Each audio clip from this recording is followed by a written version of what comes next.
উনি আমাদের মধ্যে ফেরত আসবে ইনশাআল্লাহ। কাজে আপনারা সকলে ভালো থাকবেন, আর বেশি কিছু বলবেন না, দোয়া মাহফিল।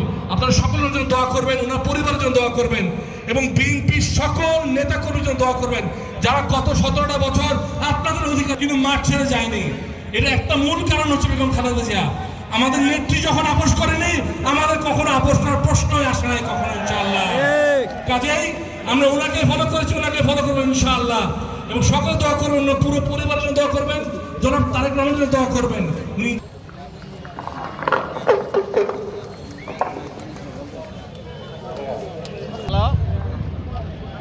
সম্মানিত উপস্থিতি, আমরা এখন দেশনেত্রী বেগম খালেদা জিয়ার জন্য রোগ মুক্তি কামনায় দোয়া করব। প্রত্যেকে আমরা আল্লাহ রাসূলকে স্মরণ করব।